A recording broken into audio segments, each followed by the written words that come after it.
Well, welcome to everybody to our webinar, Hiring Your First Employee. Daisha, can you move those slides for me? I want to go through just briefly what our table of contents is going to be today. We'd like to introduce you to the SBDC, who we are, what we do, and what we have to offer you. The purpose of HR. Why does your small business need HR? Why is it important to be able to run the functions of an HR department? Looking at the hiring process, the job descriptions to interviews, what do you need to consider? What do you need to look at from a legal aspect? Keeping and growing employees, required benefits that every business must have based on size and payroll, and how do you develop your employees to keep and retain them? Next slide.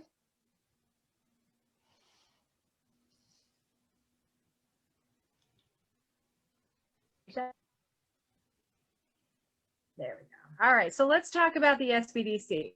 Keep moving that, Daisha. So who are we? So the Kansas Small Business Development Center is a grant-funded program that helps entrepreneurs to be able to realize their dream of ownership, and it helps existing businesses to expand and grow. So we have multiple funding partners. Our three main funding partners are the SBA, the Kansas Department of Commerce, and then each region within the state of Kansas is part of a host institution, which is a higher institution of learning. So today we have members of Pitt State University and Seward County Community College. In the Southwest, we also have an outreach center that is funded by the Dodge City Ford County Development Corporation. So as an economic development unit, we work very tightly with other economic development directors. Next slide. So today, we're great to have Daisha Clark, who's the Assistant Director for the SBDC at Pitt State. And my name is Maria Dennison. I'm the Regional Director for the Southwest Kansas office that's hosted out of Seward County Community College. Next slide. So what do we offer as an SBDC to small businesses? Well, first of all, we offer confidential advising at no cost to you. Our function is to be able to help you with the areas that you're having a challenge with. In today's case, we're going to be talking about HR related issues. We offer workshops, seminars, conferences, in-person and online training. And we also have a variety of resources. And when I say that, I mean they're pretty vast. Depending upon the types of needs that you have, I have no doubt that there is some sort of database or market research that we can assist you with. Some of the areas of advising that are most popular with the SBDC include business planning for new and existing businesses, access to capital resources. While we do not provide you with any funding, we work with partners within all of the state of Kansas who help you to obtain that. We do cash flow projections. There are folks like Daisha who do this all the time. They are pretty much an ace at this. Marketing plans and research, social media. Mindy, who's running this event, is actually one of our state folks who does event planning, and her expertise, I can say, is in social media. She does a lot of our classes, and human resources is really where I come in. That's really my specialty. Some of the specialty advising and consulting that we do where you might find a fee. When you come to an SBDC, you'll find that either directors or advisors are usually certified in a specific area. Mine are in HR and economic development, and we have other particular directors who are certified in business valuation, succession planning, so in international trade. So when we have clients who have specific needs, we utilize our network to be able to give you the best offerings as possible. And there are some of those services that might come with a fee based on what they might be. To give you an example, let's say you are buying or selling a business and need your business evaluated with an official SBA report for the bank. That is where a fee might come in, and you would work one-on-one with that individual. So we are a pretty vast organization that has a lot of resources to address small business needs. Next slide. So human resources is not a thing we do. It is a thing that runs our business. And ironically, I chose this quote because I used to work for that man, Steve Wynn. I was actually his division training manager for Beau Rivage, one of the casinos in the South. And I used to work at Bellagio. So I've had quite enough experience with him to understand where does that philosophy of human resource come from a major corporation, and how do you take those elements and shrink it down to a small business? Next slide. Alrighty, so the purpose of HR. So what is human resources about? So human resources has various different functions. Primarily, most people think human resources is about hiring employees. So discrimination in hiring practices, understanding what are the things that you need to do in that process of bringing someone into your fold. And there is a step process to it. And part of that is to make sure that you're following the legal ease, making sure that you are following EEOC guidelines, making sure that you are not discriminating in any manner, shape, or form. The second area of HR is paying employees, which of course, that's the only part that sometimes our employees want to make sure you understand. But as an employer, how do you pay the taxes? How do you really get a payroll going? What does that look like from the logistics side? Keeping employees, what do you required as a small business to have when it comes to benefits? Are you required to have medical? Are you required to have certain elements? We're going to go through that process and talk about those things. The other thing is growing employees. Once you've got them in your fold, how do you keep them? And I think everybody has experienced over the last 18 months a big shift in employees, meaning we have got right now we have a shortage of employees, which doesn't make sense, but we have other things that are competing with being able to bring individuals on board. It's also our landscape has changed when it comes to pay. And so these things are affecting small business. So we're going to address some of those training and supervisory skill things that you can do from the inside that will help your folks. So let's address the first part in the hiring process. So the first thing you want to think about is, as a small business, do I want to hire somebody as a contractor or as an employee? Now, it's very important that you determine the difference between these two things, because the Department of Labor is very firm in making sure that this is not an abused practice. So when you are asking yourself this question, here are the 6 things you need to keep in mind. Do you, as a company, will you direct when, where, and how the work is done? If you do, that person needs to be an employee. If you don't need to do that, then that's somebody you're contracting with. Are the days and hours going to be dictated by you? If you want somebody working from you from 8 to 5, they need to be your employee. If you have project work that can be done that does not say that Maria needs to do this between 8 and 5, or she can do this anytime during the day, as long as she meets my deadline outcome, that is a contractor. Does the person get paid on a pay schedule, hourly, weekly, monthly? That is an employee. When you have a contractor, we do what we call a 1099. So that means that your contractor is going to be responsible for paying all of their taxes. All of that is off of you. You are literally hiring them as an individual to do project work. Does the company incur the cost of travel or business expense? If you have a contractor, you do not. If you have an employee, you're responsible for that based on what the policies of your business are. Does the company request the worker to attend any company-provided training? As an employee, you have the right to say, yes, you must be at this mandatory training. As a contractor, you do not. Does the company provide equipment, tools, or materials for that person? You would only if they're your employee. When you contract to somebody, you are asking them to provide all of those materials. Now, keep in mind that when you have a contractor, they are basically operating as a self-employed individual. They have to take on all of the responsibilities of the taxes, their Social Security, any of their expenses. Those are all the things that they're going to file on their taxes. These are not things you as the employer need to be worried about. As an employee, that is where company policy, company handbooks come into play, making sure that if, and let's use COVID as an example. So we have had an experience where we have gone from an office environment to a remote working environment. You want to make sure that if you have a remote situation where you have employees in the office and out of the office, that you have policy that addresses both of those things, so that when we look at equipment, tools, materials, that those are lined out and the employee isn't left in the middle understanding, well, what am I responsible for providing for myself? Or are you going to provide this equipment for me? For example, if you have a remote employee, 90% of the time they're supplying their own desk. Okay. But you might be supplying their laptop. They might be working with specific software that you have for your business. That's something that you would supply.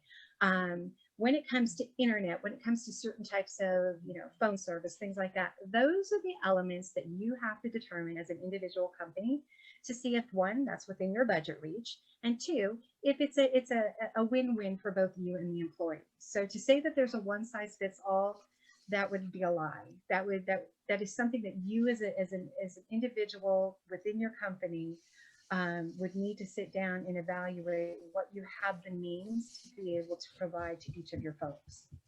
Next slide. So once you've determined whether you are going contractor or employee, the next important part is to ensure that you have a very clear job description for the position that you're looking to hire. So the definition of a job description is a useful, plain language tool that's going to explain tasks, duties, and the function and responsibilities of that position. It details who performs that specific type of work, how that work is to be completed, and the frequency and purpose of the work as it relates to your company's goals and your mission. Now, why is a job description so important? I can't tell you how many times I've seen small business who hire, but they don't have a description of what that person is supposed to accomplish.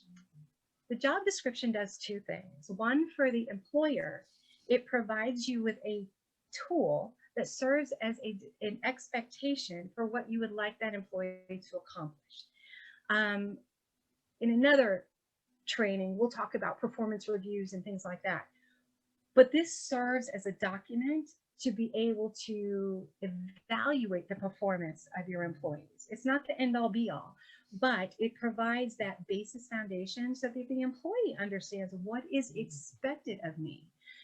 A lot of times you will see job descriptions that have the employee's signature at the bottom. The reason why they do that is so that they understand I am clearly reading what my company expects of me. Now, you'll also see job descriptions that say other job duties as assigned. The reason why they do that is because jobs are always evolving. And I mean, COVID has provided so many examples of how companies are evolving, how positions are evolving, how positions are changing in the sense of having dual location, finding that a job can be done from home just as well as can from the office.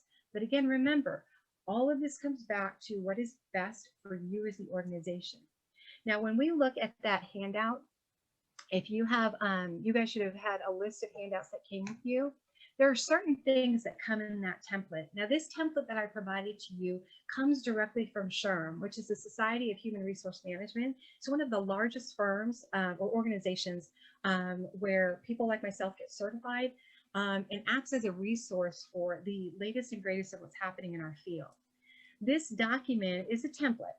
Okay, this is not the only type of template that exists, but coming from SHRM, it's a nice basic example and gives you some ideas of what should be included in each category. And just to quickly go through what this looks like is you're going to include a job summary. You want to be able to just give a brief description of what is this job about? What is the responsibilities of a supervisor? In other words, what are the things that they're going to have to accomplish within this job?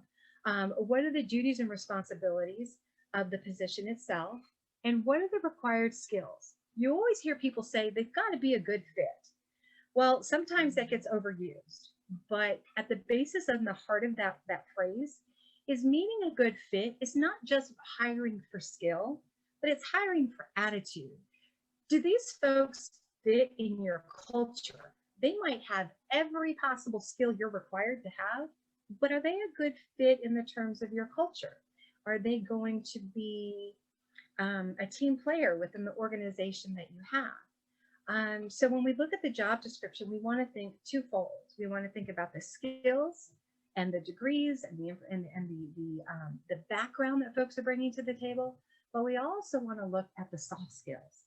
How do they fit into the organization in terms of what is the personalities of all the other people in that department or within the company itself? So keep in mind that one of the things you will find in your experience, and I've interviewed a lot of people, sometimes you find people who interview extremely well, but you find that later on down the road, they're not a great fit for your company.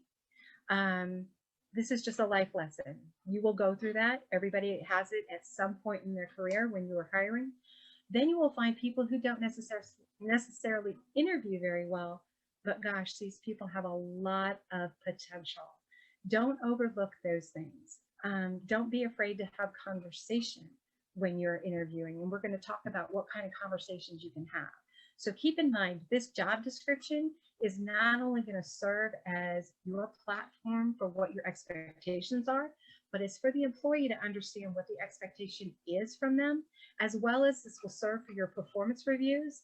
And it becomes one of those legal compliance documents that you need to have in that HR file. Next slide.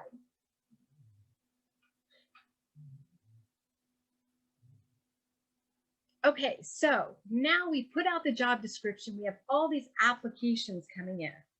If you do not already have an application for your organization, I would spend time looking at different types of applications. They come in all shapes and sizes. There are specific things that should be asked and shouldn't be asked. If you don't have one, don't hesitate to email me and I'll get you one from SHRM. That way you've got a good clean template of all the legal requirements. So the purpose of an applicant screening tool is to be able to take all these applications that have come into your organization and to screen out the people who don't meet your basic requirements. When you list on your job description what we call the minimum essential qualifications, those are the minimum things that they need to have in order to do the job that you're hiring for. When you use this tool, which is an Excel spreadsheet, and the beauty of this Excel spreadsheet is that you'll be able to have, let's say you've got 3 people who are going to be interviewing you and maybe somebody, if you don't have an HR department, maybe somebody who, has HR experience, or somebody who's already currently working in the department, or might be the supervisor. This tool has 2 tabs on it, and you can copy it as many times as you like, and it can be for each person on your search committee. So they can evaluate the application, put their opinions in there, check the boxes that meet all of the requirements, and you get to play with this form. You can add things, take things away. If you have a requirement in your job ad that says you must have a cover letter, a resume, the application, and let's say you had a couple questions you wanted them to answer, if all 4 of those things are part of your application process, that all 4 of those things should be present when you're screening it. If they're not, this is a way we weed out people when we have a ton of applications for jobs. This isn't always the case. Sometimes we just have a few. But the goal is to see, one, how well do people really read the job ad? And are they following what we're requesting of them? So sometimes, HR is doing pre-screening before people even recognize it. We're doing it in the ad by the things that we're requesting. So this also allows you to be able to look at the required qualifications, and you'll list, maybe you're saying that they have to have a degree, or maybe they have to have 5 years in a specific area.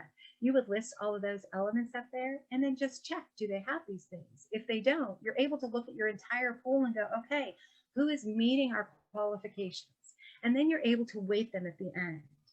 So this is just a really handy tool for you to use, keeps everybody in one place, and it serves as a tool to help enforce the laws that are by the Equal Employment Opportunity Commission. So it's illegal to discriminate against someone, be it an applicant or an employee, because of a person's race, color, religion, sex, orientation, pregnancy, natural origin, and special age classes. So remember that anybody 40 and older falls into a special age category.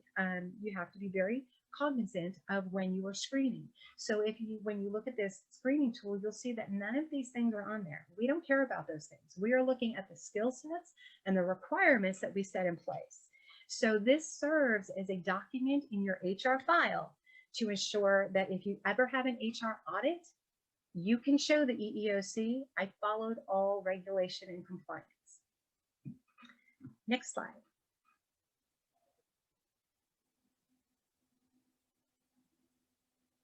Okay, so now we've put out the job ad, we've got the job description, we've now screened all of the applications that have come in. And now of those applications of the folks who met our qualifications, we want to call them in for interviews. So some of the things that you want to understand is, what is your role as an interviewer? Your job as someone who is interviewing is to make sure that you always run compliant interviews. What do I mean by that? We're not asking questions that shouldn't legally be asked, and we're asking questions that are pertinent to draw out as much information from the candidate so that you have a pretty well-rounded idea of who they are at the end of the interview. And it also gives you the opportunity to allow the candidate to share information with you when it comes to their experiences and their work-related environment. Next question, or next slide. So I'm going to address what questions not to ask. And when you look at handout number 3 and 4, you're going to see there is the, let me just pull mine up here. There is the, what is the permitted and not permitted questions to ask. And then in number 4, I gave you an entire list of multiple types of questions that you could ask somebody that are legally compliant so that you don't have to go out and do that research. You want to keep your questions to anywhere between 1 and 10, well, no more than 10 questions, depending upon the complexity and depending upon the type of job you're interviewing for. Okay, so let's look at the things that you may not ask no matter what in a job interview. You may not ask anybody their age. The only time age can come into play is if it is a legal requirement. So to be a bartender or serve alcohol, you have to be 21. No ifs, ands, or buts about that. Education. You may ask questions about education because it might be a pertinent requirement of the position. They may be required to have a degree in order to do that. However, you cannot ask what year they graduated, because then that gives you the opportunity to disseminate age. Okay, so when we talk about education, we talk about degrees, qualifications, not what year they graduated, what class they were in, none of that. Family status. You may not ask somebody, are you married? Are you single? Do you have children? Are you pregnant? I've actually been in an interview where that was asked, and it is just as uncomfortable for the individual to have to shut down that question as it is for somebody on the other side who later on could be held in, who could be sued, especially if that person did not get the job. Because when you question people about family status, you are opening the door to all of the EEOC discriminatory practices. So you stay away from that. And plus, that shouldn't matter when it comes to looking at the skill set of an employee. Financial status. Do you own your home, or do you rent? Do you own a car? That can't be asked as well. Questions about race, color, national origin. So you hear these ones all the time. Sex, gender identity, disability, citizenship. Those are all off limits. Have you had any recent health issues? Can't ask that. The other thing that I don't see this a lot, but I do see it sometimes. If you get a resume that has a picture on it, immediately cut the picture off. That can never get to your search committee with a picture on it. because automatically that will serve as a determinant psychologically. So we want to make sure anything that when you're screening something, you want to make sure all of those things are not on a printed document, so that when you get to the point of interviewing, you are truly just looking at skills. And I promise you, later on, should you ever go through an audit, you will be thankful for all of these tiny little details that you did in the beginning to ensure that you have mitigated as much risk as possible in the hiring process.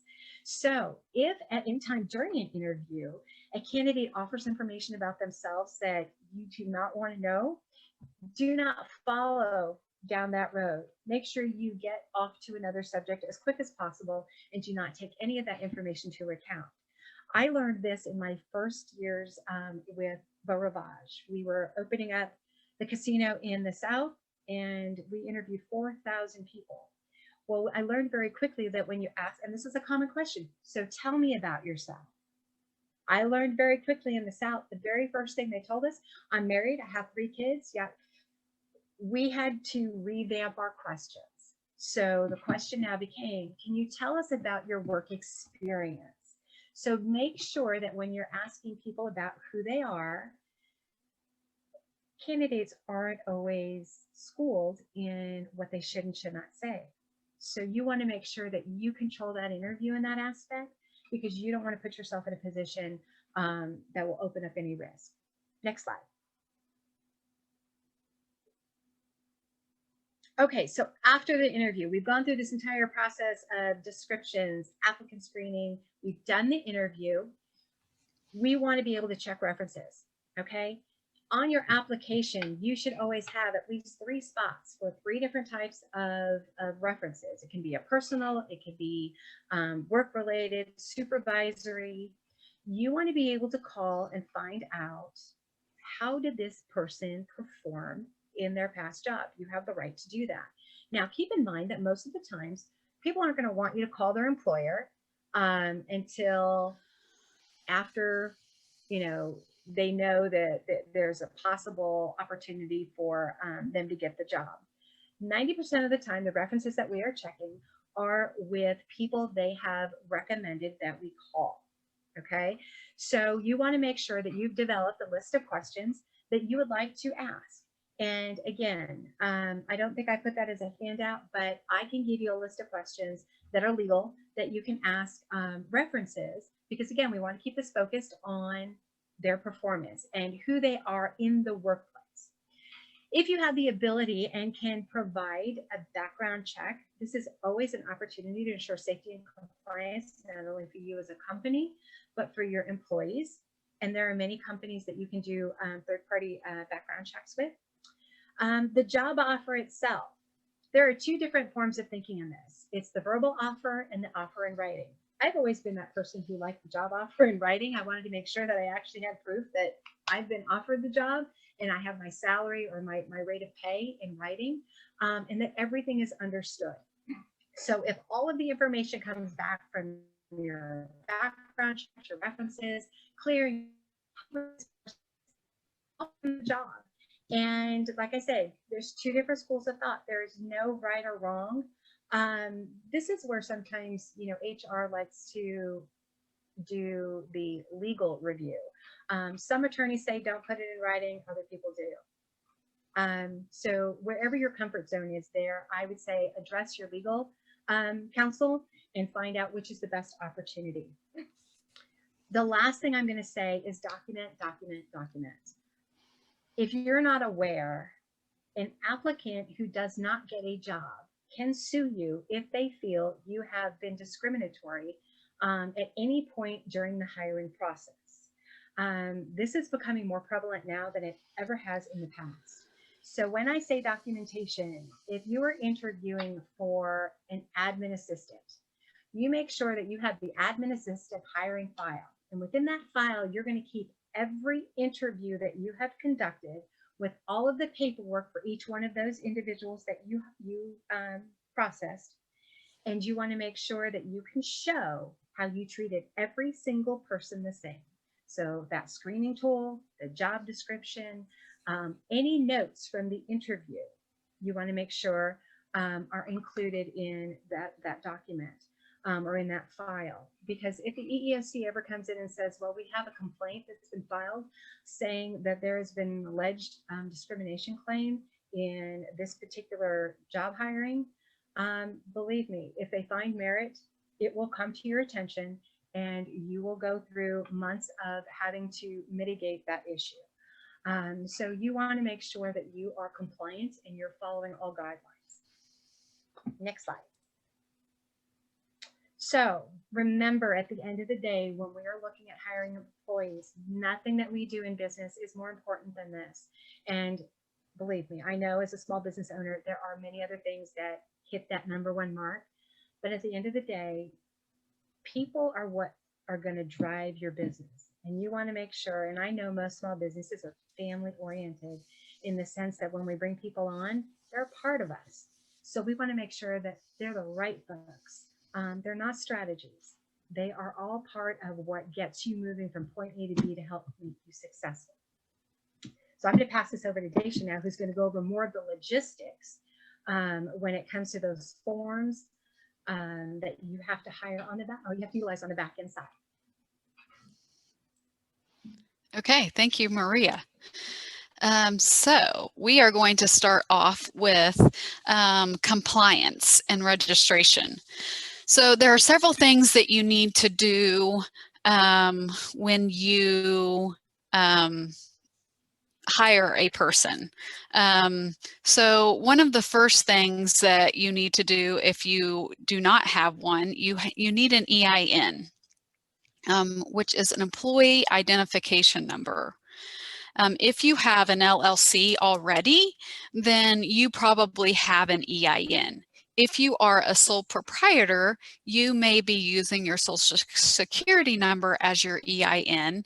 And if you have employees, then you will need to get one of those. I can help you do that. They are free on irs.gov. We will be providing you with this presentation, so all the links in here you will have access to.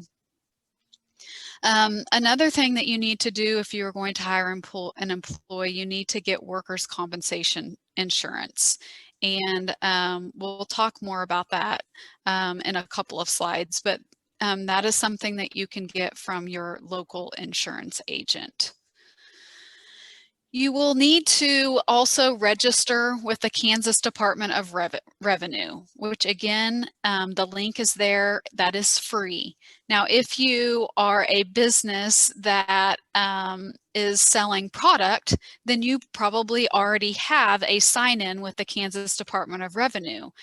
If you have not had employees, though, we will need to go back into your login and we will need to add that employee withholding. So you will pay your employee withholding, your Kansas withholding, the same place that you pay your Kansas sales tax. So if you are a service business and you do not have employees, you may not be registered with the Kansas Department of Revenue. So that's another thing that we can help you with. Setting up payroll taxes or a payroll system, I guess, to withhold taxes. So I was visiting with Maria earlier about all the forms that you have to file and where you go to file Kansas withholding or federal withholding or unemployment. And it's really easy if you have a software system that helps you track your payroll taxes, and it becomes really easy if you use software to do this. So the QB there stands for QuickBooks, and then Square can also help you do this, or you need to hire a professional. Most of the forms you file online now, and a lot of the times you do not have to pull up the paper form.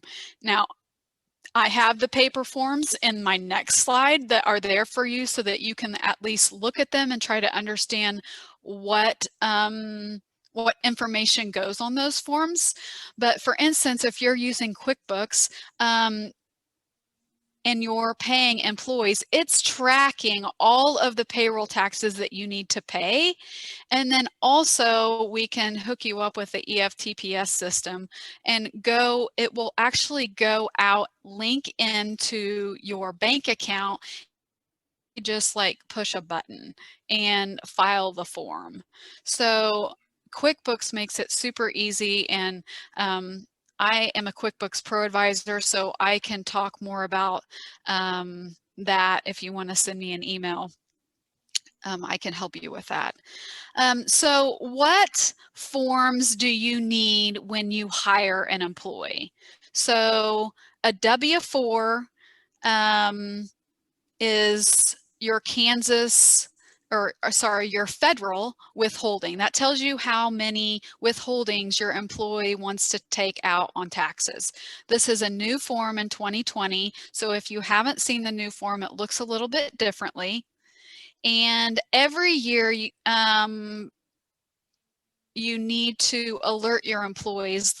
They are allowed to fill out, really, they can update their W-4 anytime, but you are required by law, which I believe I have on another slide, to make sure your employees know every year that they do have an opportunity to fill out a new withholding for the year.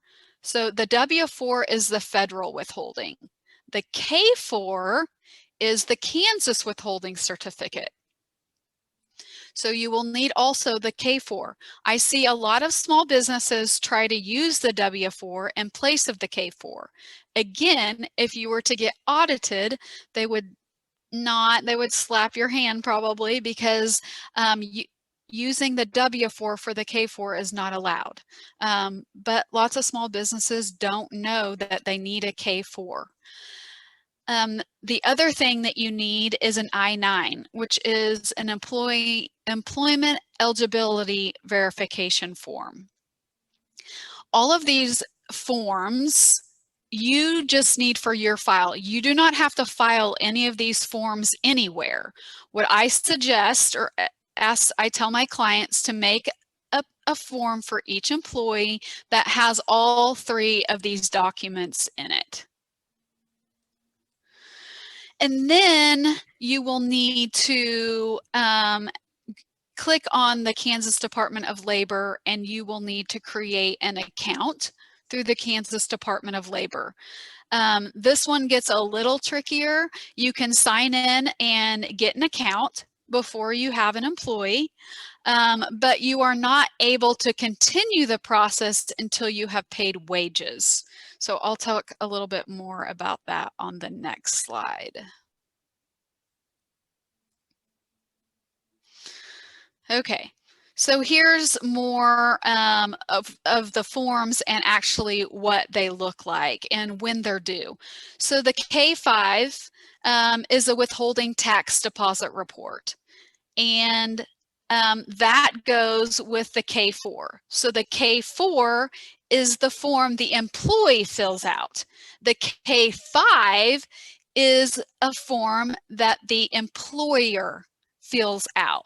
And you fill this out depending on how many employees you have, what your total payroll amount is going to be. That determines whether you are going to pay monthly, quarterly, or annually. Normally, I have people that start out, I have them go ahead and pay quarterly, even if they are, even if they can pay annually, just because sometimes it's a little bit easier to pay smaller amounts, and then you don't have to wait clear till the end of the year to pay that withholding tax. As your payroll increases, the IRS can let you know and will let you know if you need to change when you file your withholding. So they may say, hey, you've added so many employees, we now need you to start paying monthly, which, like I said, isn't necessarily a bad thing, because the least amount of time you have to hold on to those payroll taxes. Okay. Again, there's the registering with the Kansas Department of Revenue, which is free. There's that links there again. It's on both slides here. So next, let's talk about the quarterly wage report and unemployment tax return. This one is always due quarterly, hence the name, the title of the report. It's a quarterly wage report. So I have the due dates there, the 30th, the 31st, October 31st, and January 30th. So what happens January, February, and March, then you pay your quarterly taxes. So that's unemployment. Then you have to pay employers' quarterly federal taxes. Again, that is due quarterly, and those are federal taxes. And you can register with the EFTPS to file those taxes online. And as I said before, if you're using Square or QuickBooks or some other payroll software system, usually they let you link them together, so you don't actually have to go out to the EFTPS site to pay it. It can link in and you can do it all from your software system. The Form 941 is similar to the Form 940 is similar to the 941. It covers, it just covers a different time period. So this is the annual form that you fill, and this is unemployment tax returns, and it is due every year prior to January 31st. And again, you can use the EFTPS, which I can help you go through that process to get a log on. You have to fill out the process, and then they'll send you a PIN in the mail, and you have to put your PIN in. And it's a little maybe cumbersome at the beginning, but when you get everything set up, it works so nice. I had a lawn service business. It's a college kid that owns this lawn service business, and we went through all the steps. He uses QuickBooks. He actually uses QuickBooks Desktop, and we've got his EFTPS, and I can't tell you the amount of time that we used to have to pay payroll to now. I can get on and pay payroll with him in like 10 minutes, like not payroll, but these payroll taxes. And he is just absolutely amazed at how easy QuickBooks makes it for him to stay legally compliant and make sure that he's up to date on these payroll taxes. So the easiest thing to do to go out of business is that you don't pay taxes. You either not paying your sales tax, or you're not paying your liquor tax, or you're not paying your Kansas withholding or federal unemployment. It's some kind of tax. And the reason that it's so easy to fall out of compliance is because nobody's telling you. There's not one place on the internet that's really telling you when you need to pay these taxes.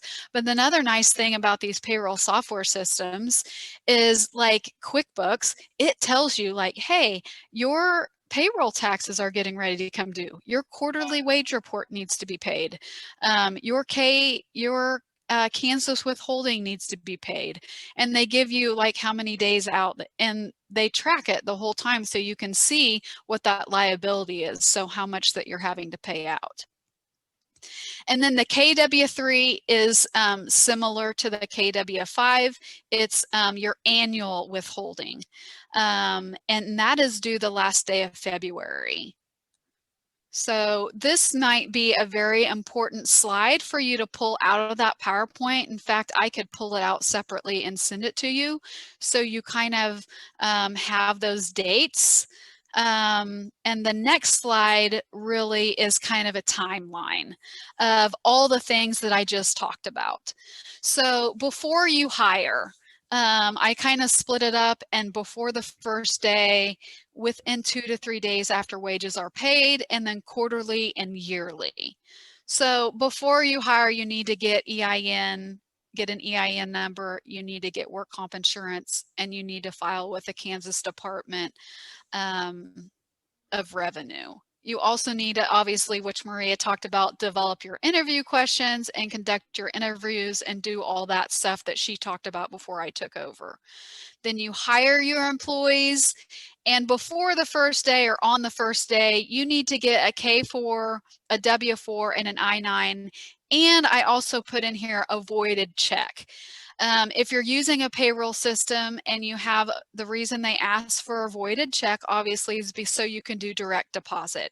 And that just makes it a lot easier, and you do not have to worry about writing payroll checks. And then you're going to pay wages to that employee.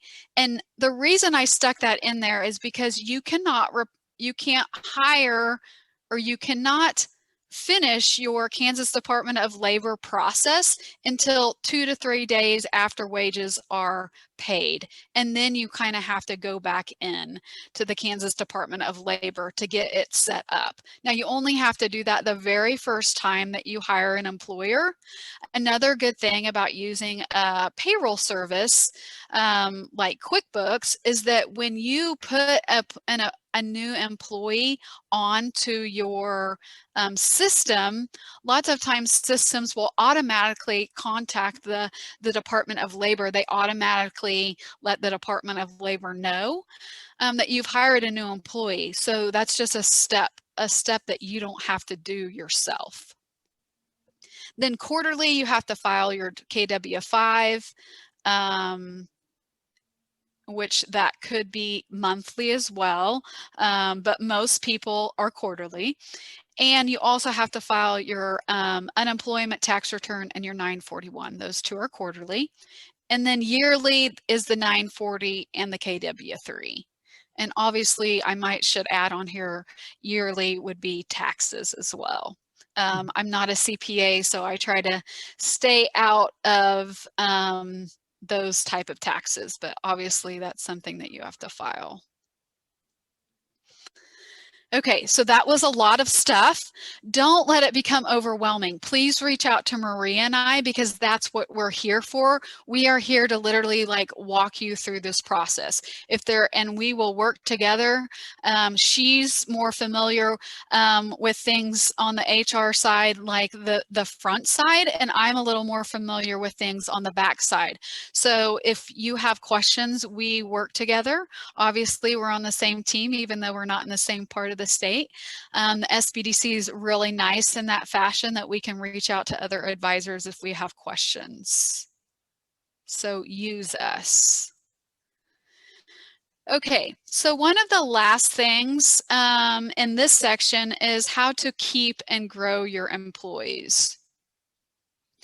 So how to keep your employees. So people often ask, what do I have to offer my employees? And what can I offer? What should I offer? And then another big thing is what happens when your employee gets injured at work. That goes back to work comp, which we're going to talk about that a little bit further here in the next couple of slides. So let's talk about what benefits that are required by law as a small business that you have to offer your employees.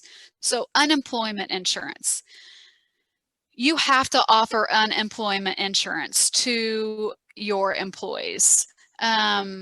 So what unemployment is compensation to those employees who lose their job through no fault of their own, which we saw a lot during COVID. The type of coverage that you will have is going to determine by what type of business that you have, and the number of employees that you have, and the amount of wages that you are paying as a whole. So you will file a KCNS 10 status report within 15 days of hiring your employee, and this is going to determine what percent that you are going to have to pay. They call it a contribution rate. So this is the liability that is to you as a business owner that you are going to have to pay on your employees, so that you have a fund to use if somebody ends up being on unemployment. So in the slide here, it says a new employer is always assigned a rate of 2.7%, except employers that are in the construction industry, and there's a 6%. Obviously, working in the construction industry is a little maybe not as safe.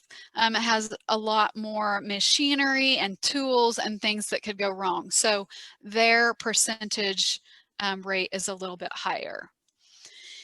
And 3 to 4 years after your original liability is established, you will have actually a tax rate that is computed for you using your own experience factors, which will be mailed to you. So if you have had people claim unemployment, your contribution rate might go up a little bit.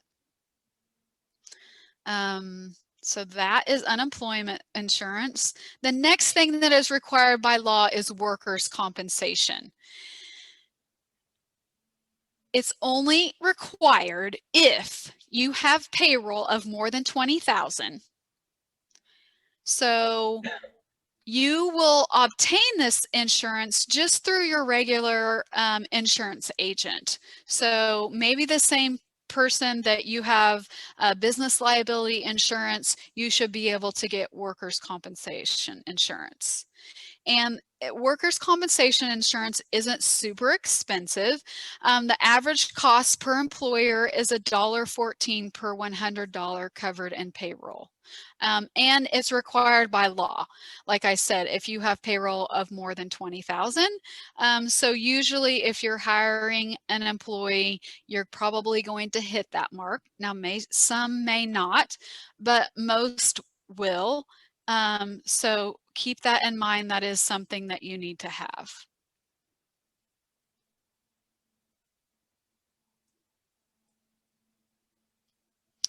Okay, workplace injuries. We have a handout, number 5, that I may let Maria speak to, but workplace injuries, what do you do if somebody gets hurt on the job?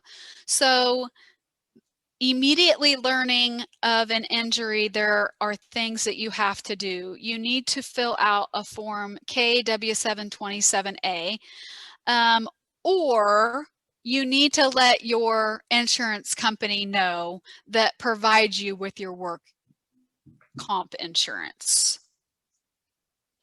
I paraphrased this KSA 4455-7.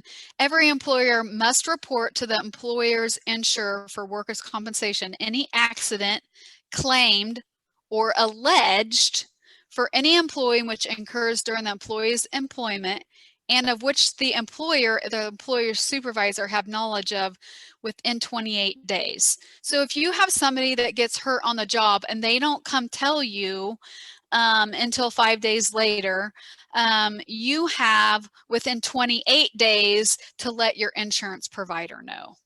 And Maria, do you want to talk to that handout? Yeah, so on the handout, it's twofold. The first part on that first page is, this is from the Kansas Department of Labor. So what happens if an injury occurs on the job? The first part is information for injured employees. So it gives them Kansas statute and basically says that they have 20 calendar days from the date of the accident to report that injury. And for the employer, and basically what it says on here is that the employer, they have to follow the employer's instructions for getting medical aid. Whoever is the person that represents your HR in your company should be the point of contact. Medical benefits, it explains from the DOL perspective what has to step into play, and then weekly benefits that can also come into action. On the second page where it speaks about responsibilities of the employer, this is where it refers back to what Geisha just spoke about. So it says on here KSA 44557. And so basically you have 28 days to make sure that you're responding. First of all, you make sure your employee is taken care If there was an emergency injury that they had been taken care of in urgent care or emergency center, and then you notify your carrier who will take over that claim so that the employee is not bearing the burden of any of those medical bills. So HR is your first point of contact, and then make sure that HR notifies the carrier and that you give your employee a step-by-step process. And keep in mind that these are some of the things that we put into an employee handbook. Okay. These are some of the things that we're acquainting people with when they come on board to our company. So what you're seeing here is the down and dirty language that goes into the HR department that says, hey, here's all the specifics you need to follow. We put this stuff into a handbook so that we break it down and paraphrase it so that it's much more digestible to the employee. But remember that, again, HR will handle all these forms, or your HR point of contact. But you do want to make sure there are timelines involved here should injuries occur. Thank you. Okay, employee benefits. So what benefits do you have to offer your employees? So obviously, social security tax. Sorry, this is just kind of going on down the line. So the number 3 here is Social Security tax. Obviously, that is something that you have to pay on your employees. The current rate is 6.2%. So the employer pays 6.2%. The employee pays 6.2%. And then there is an additional 1.5% for Medicare tax that you will pay. And we do have a link here if you are interested in more about what your requirements are as a small business. But again, if you use payroll software, it's not going to be too hard to understand this. Number 4 is FMLA. So this is the Family Medical Leave Act, and a covered employer is somebody, and this may not fit anybody on this call, because you have to have 50 or more employees and they have to be employed in 20 or more work weeks in the current or preceding calendar year. So this may not be, another reason that we put this in here is because a lot of employees don't understand that they may not fall under FMLA for if you are working for a small business, because it's not required by law if you are a small business and you have less than 50 employees. So we see a lot of employers try to stay at that 49 mark and not jump up into 50, because when you hit 50, a lot of these things start changing. Do you want to go over the handout, Maria? Yeah, so this is directly from the Department of Labor, and this breaks down covered employers, who eligible employees are, which we've also noted on this slide. And again, you'll find that women who are getting pregnant, who want to take that maternity leave, if you're below that 50 mark, again, employees only hear, oh, I can take FMLA, but they don't know the nitty gritty that it may not pertain to their employer. So make sure you keep all of these things in your file. Not knowing, how many employees everyone has on this call, it's important for you to be aware of how FMLA works, because what we did experience in COVID is that FMLA changed, and FMLA became a lot more broader in order to cover folks who may have gotten COVID. So these are important and ever-changing laws that come into play in our world. Okay, and the last employee benefit that is required by law that we're going to talk about is COBRA. So COBRA benefits are required for employers with 20 or more employees who are subject to the Consolidated Omnibus Budget Reconciliation Act of 1985, which obviously that's where we get COBRA from. So what COBRA does, it allows the employee to maintain their insurance coverage at the employer's group rates for a period of up to 18 months. And this coverage applies to former employees, former employee spouses, dependent children, and retirees. Maria, do you want Lisa, to? if I could add one thing Yes. here. Mhm. If you are an employer who has 20 or more employees, I do strongly recommend that you have a third-party administrator for COBRA. There is what we call a fiduciary responsibility, meaning that you are looking out for the best interest of the employee. And there are required documents that have to be sent when an employee is terminated or leaves your employment. When you have a third party administrator, it removes the liability from you because you are hiring them to take care of the entire process. So this is very important. And there are multiple types of third party administrators out there. And should you be in this situation where you're interested in that, just email me. I can give you some references. Again, it's a personal choice on who you go with, but you do want to make sure, again, when you're looking at your risk tolerance as a small business, how much of this responsibility do you want to take on yourself? And even I can tell you, as a college, we have a third party administrator just because of the legal requirements that are with COBRA. And COBRA has also changed due to the new the act passed by President Biden, ARPA. It is now saying that anybody you have offered COBRA to in the last 18 months is now eligible for a subsidy, meaning that they can get COBRA at you pay the full subsidy, but you take a tax credit for it. So we have Daisha, did we send that out in the first round of handouts? No, no, we did not. So we're going to send you that subsidy and what a workplace notice looks like. Now, keep in mind, if you are subject to COBRA, you should have already sent these notices out. This is another thing why a third party is so important to take care of those elements for you, because they're keeping up on your HR compliance. Okay. Optional benefits. So retirement plans, life insurance, health care. These are things that you can use to attract and retain employees.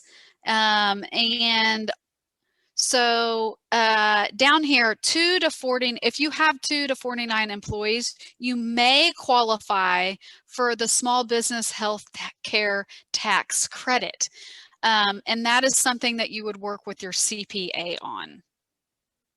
So obviously on retirement plans, there are options, and life insurance, health insurance, there are options for small businesses, and you can offer it. You're not required to offer it.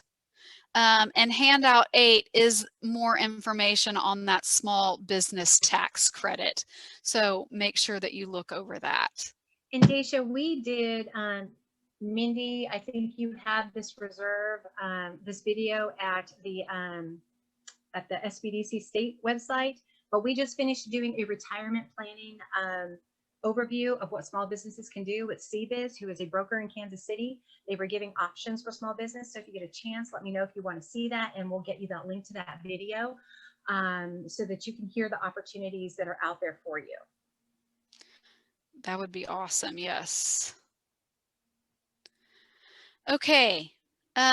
Training, skill developed. So this is a quote from Benjamin Franklin. Tell me and I forget. Teach me and I may remember.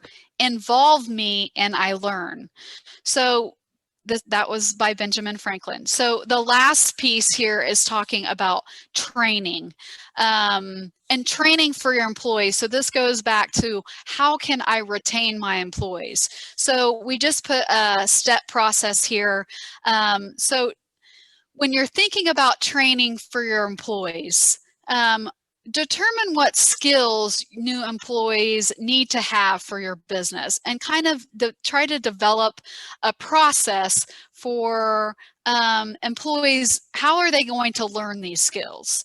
Do you have the funds to bring somebody outside in, or do you have an employee within an experienced employee that you can do mentoring with? So step 2, determine the skills your current employees need and to take their work to the next level. So another thing that's attractive to employees is that they want to see that they can move up in the company.